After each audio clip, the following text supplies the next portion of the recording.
தற்போது கிடைத்துள்ள அண்மை செய்தி, கள்ளக்குறிச்சி கள்ளச்சாராய சம்பவம் குறித்து விசாரிக்க சிபிசிஐடி விசாரணை அதிகாரி நியமனம் செய்யப்பட்டிருக்கிறார்.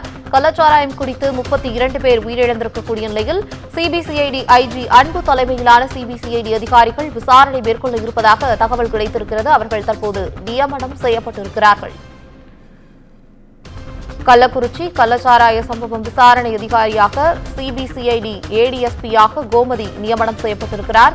கள்ளச்சாராயம் குறித்து 32 பேர் பலியாக இருக்கக்கூடிய நிலையில் காலை 10 மணிக்கு சிபிசிஐடி அதிகாரிகள் நேரில் சென்று விசாரணையை தொடங்க இருக்கிறார்கள். இந்த நிலையில் ஏடிஎஸ்பியாக கோமதியும் சிபிசிஐடி அன்பு அவர்களின் தலைமையில் இந்த விசாரணை நடத்தப்படும் என்ற ஒரு தகவல் தற்போது கிடைத்திருக்கிறது.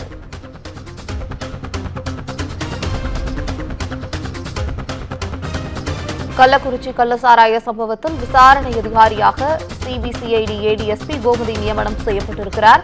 இந்த விசாரணையானது காலை 10 மணிக்கு துவங்க இருப்பதாகவும் தகவல் அதிகாரப்பூர்வமாக கிடைத்திருக்கிறது.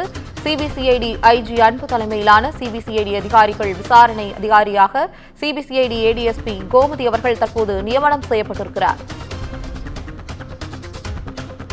கள்ளக்குறிச்சி கள்ளச்சாராய சம்பவத்தில் உயிரிழந்தோர் எண்ணிக்கை 32ஆக தற்போது அதிகரித்துள்ளது. இந்த நிலையில் சிபிசிஐடி வசம் ஒப்படைக்கப்பட்ட இந்த வழக்கை விசாரிப்பதற்காக தற்போது அதிகாரிகள் நியமனம் செய்யப்பட்டிருக்கிறார்கள்.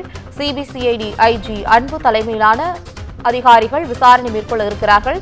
விசாரணை அதிகாரியாக ஏடிஎஸ்பி கோமதி அவர்கள் தற்போது நியமனம் செய்யப்பட்டிருக்கிறார் என்ற ஒரு தகவல் அதிகாரப்பூர்வமாக கிடைத்திருக்கிறது. இதுகுறித்து கூடுதல் தகவல்களை விரிவாக தருவதற்காக செய்தியாளர் சுப்பிரமணியன் இணைகிறார். சுப்பிரமணியன், உங்களுடைய தகவல்கள்.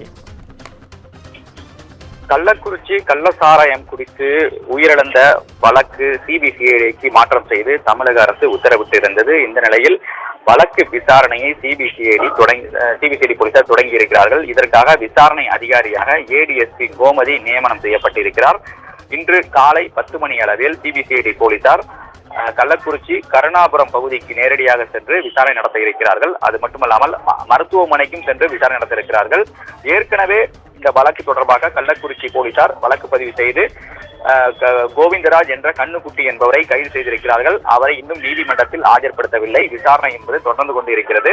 இந்த நிலையில் இந்த வழக்கு சிபிசிஐடிக்கு மாற்றப்பட்டிருக்கக்கூடிய சூழ்நிலையில் விசாரணை அதிகாரி நியமிக்கப்பட்டிருக்கிறார். மேலும் சிபிசிஐடி ஐஜி அன்பு தலைமையிலான சிபிசிஐடி போலீசார் தான் இந்த விசாரணையை மேற்கொள்ள இருக்கிறார்கள். அதற்காக தனிப்படை அமைக்கப்பட்டிருக்கிறது. மேலும் ஏற்கனவே கள்ளக்குறிச்சி போலீசார் இது தொடர்பாக 4 பிரிவுகளின் கீழ் வழக்கு பதிவு செய்திருக்கிறார்கள். அதாவது கொலையாகாத மரணத்தை விளைவித்தல், குற்றம் செய்யும் நோக்கத்துடன் விஷம் போன்ற பொருட்களால் காயம் ஏற்படுத்தல், தமிழ்நாடு மதுவிலக்கு சட்ட பிரிவு உள்ளிட்ட 4 பிரிவுகளின் கீழ் வழக்கு பதிவு செய்யப்பட்டிருக்கிறது. இந்த நிலையில் சிபிசிஐடி போலீசார் தங்களுடைய விசாரணையை தொடங்கி இருக்கிறார்கள்.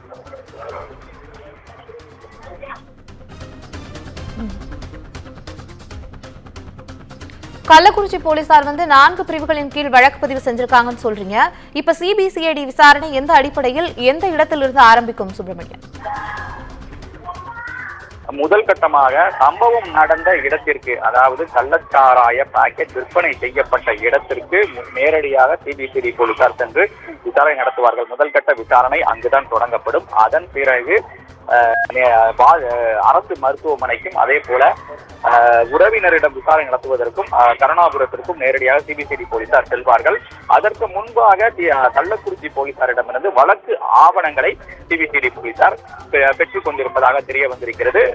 அது மட்டுமல்லாமல் இந்த வழக்கில் கைதாகி இருக்கக்கூடிய கோவிந்தராஜ் என்ற கண்ணுக்குட்டியையும் சிபிசிஐடி போலீசாரிடம் கள்ளக்குறிச்சி போலீசார் ஒப்படைக்க வாய்ப்பிருக்கிறது. ஏனென்றால் வழக்கு மாற்றப்பட்டிருக்கிறது. எனவே வழக்கு மாற்றப்பட்டிருக்கிற சூழ்நிலையில் அவர் கைதானவரை சிபிசிஐடி போலீசாரிடம் ஒப்படைக்கப்பட்டால் சிபிசிஐடி போலீசாரும் இன்னும் ஒரு நாள் வைத்து விசாரணை நடத்திவிட்டு அதன் பிறகு நீதிமன்றத்தில் ஆஜர்படுத்த வாய்ப்புகள் அதிக அளவில் இருக்கிறது. அது மட்டுமல்லாமல் இந்த வழக்கில் ஒருவர் மட்டுமே கைது செய்யப்பட்டிருக்கிறார். இன்னும் சிலர் தலைமறைவாக இருக்கிறார்கள். அவர்களை தேடக்கூடிய பணி என்பது தீவிரப்படுத்தப்பட்டிருக்கிறது.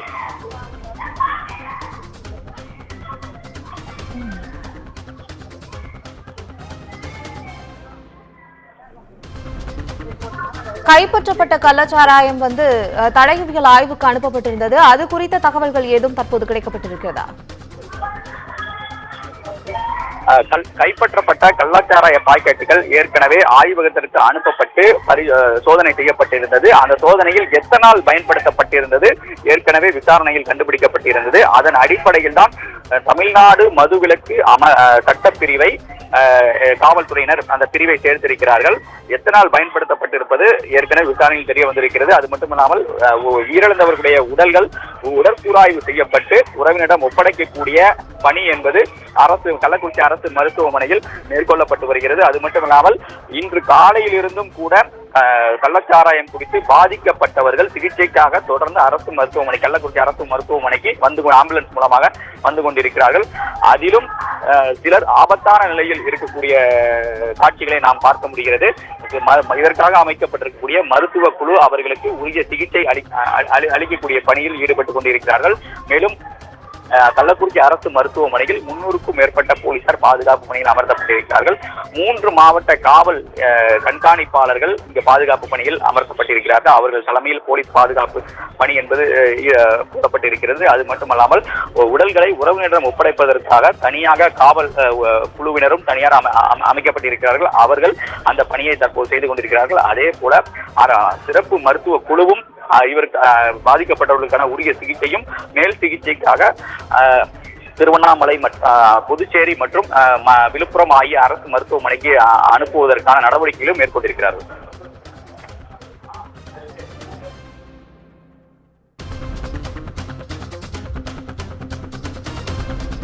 உங்களுடைய தகவல்களுக்கு நன்றி சுப்பிரமணியன்.